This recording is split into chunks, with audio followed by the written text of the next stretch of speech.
नमस्कार दोस्तों, मेरा नाम डॉक्टर अनिर्बान विश्वास है।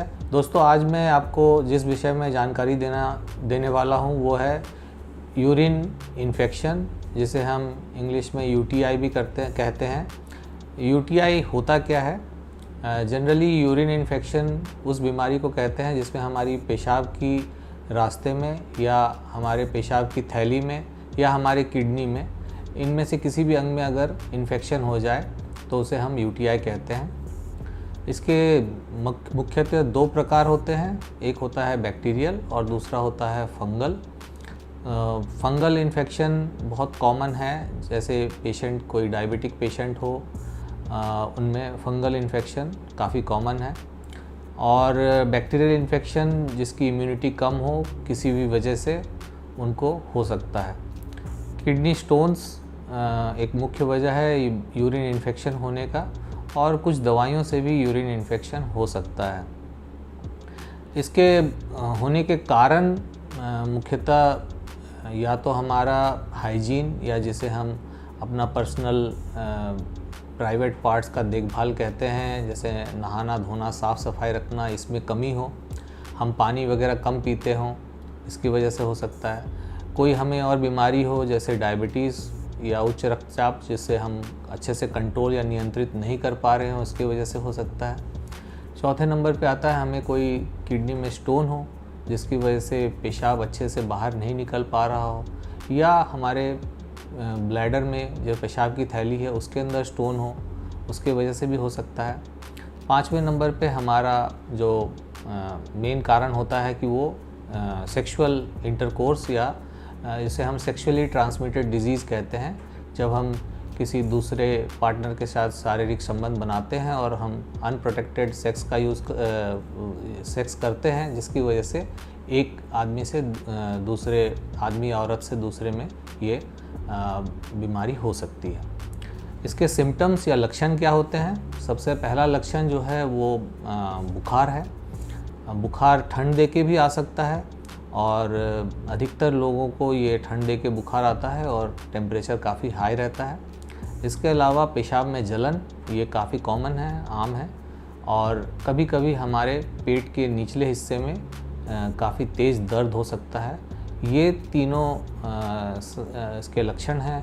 इसके अलावा किसी पेशेंट को पेशाब के रास्ते खून आना, या पेशाब के रास्ते काफ़ी पस जैसा आना, जो हम जब पेशाब करते हैं तो हम उसे देख सकते हैं कि उसमें काफ़ी कलर चेंज है और वो काफ़ी गाढ़ा और उसमें पस जैसा कुछ आ रहा है, तो ये काफ़ी हद तक हमें बताता है कि हमारे यूरिन में इन्फेक्शन हो गया है। फंगल इन्फेक्शन में जनरली सफ़ेद कलर का पार्टिकल्स हो जाते हैं। फीमेल्स में ये काफ़ी कॉमन है, और मेल्स में भी जिसे डायबिटीज़ है उसमें ये हो सकता है। अब आते हैं इसके जांचों पर।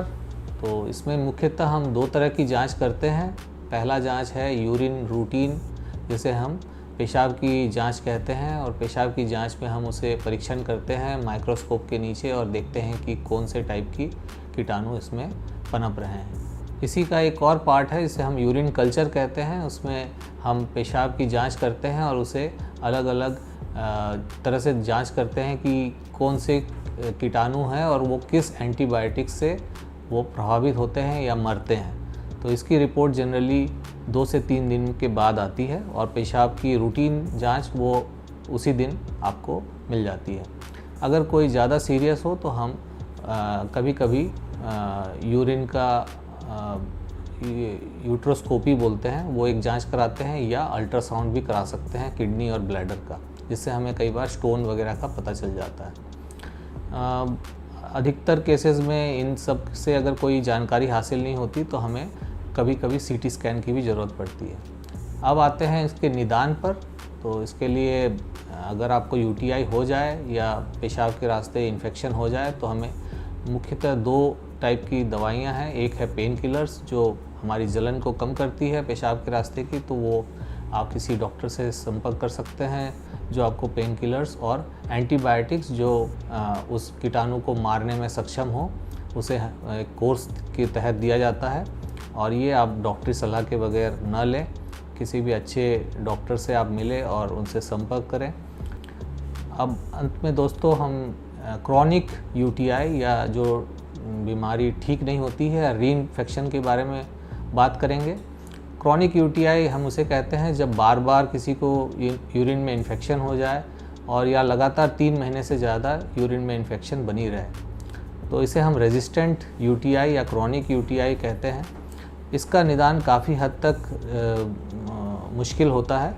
इसके लिए हमें काफ़ी जांचें करानी पड़ती है। कभी कभी हमें यूरिनरी ब्लैडर या यूरिनरी ट्रैक्ट की बायोप्सी भी लेनी पड़ती है, क्योंकि अगर काफ़ी दिनों तक यूरिनरी इन्फेक्शन रहे तो वो कैंसर या मैलिग्नेंसी में भी परिवर्तित हो सकता है। तो ये काफ़ी ख़तरनाक हो सकता है और हम ये अपने दर्शकों को बताना चाहेंगे कि अगर किसी को बार बार यूरिनरी इन्फेक्शन होता है तो वो बिल्कुल भी समय ना गंवाएं और अपने किसी पास के अच्छे डॉक्टर से उसको दिखाएं और उसका इलाज करवाएं। रोकथाम के लिए आप क्या कर सकते हैं? अगर आपको शुगर, ब्लड प्रेशर है तो आप उसे नियंत्रित करें। अगर आप अपने रहन सहन, खान पान, व्यायाम इत्यादि से नहीं हो पा रहा है तो आप डॉक्टरी सलाह से उसके लिए दवाइयाँ लें और उसे काबू में रखें। दूसरे नंबर पे है अपने हाइजीन, पर्सनल हाइजीन का ख्याल रखें। ख़ास तौर पे जब आप बाहर जाते हैं, होटल वगैरह में, सिनेमा घरों में, तो अपने साथ आप सैनिटाइज़र का उपयोग करें जिससे आप क्लीन करके आप पेशाब कर सकते हैं। और पेशाब करने के बाद अपने प्राइवेट पार्ट्स को अच्छे से धो लें। तीसरे नंबर पे आता है कि डॉक्टरी सलाह के बिना कोई भी दवाइयाँ न लें। काफ़ी सारी दवाइयाँ हैं जिसकी वजह से भी इन्फेक्शन हो सकता है, तो आप कोई भी दवाई लेने से पहले डॉक्टरी सलाह ज़रूर लें। चौथे नंबर पे है पानी ज़्यादा से ज़्यादा पिएं। अगर आपका पानी का इंटेक कम है या पानी आप कम पीते हैं तो आपका यूरिन गाढ़ा और यूरिन में इन्फेक्शन होने के चांसेस बढ़ जाते हैं। ख़ास तौर पे वो मरीज़ जिनको यूरिनरी स्टोन की शिकायत है या पहले उनको हो चुका है, उन्हें इस बात का ख़ास तौर पे ख्याल रखना चाहिए कि उन्हें पानी ज़्यादा से ज़्यादा पीना चाहिए।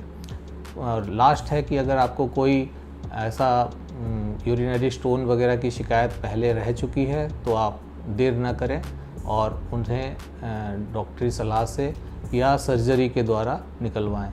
तो इसी के साथ हम इस टॉपिक को यहीं समाप्त करते हैं। अगर आपको कोई इस संबंध में किडनी इन्फेक्शन, यूरिन इन्फेक्शन या किडनी स्टोन के बारे में कोई और अधिक जानकारी चाहिए तो आप हमसे संपर्क कर सकते हैं। ये नंबर आपके स्क्रीन पे फ्लैश हो रहा है, इसे आप कॉल करें और हमसे ज़रूर सलाह लें। धन्यवाद।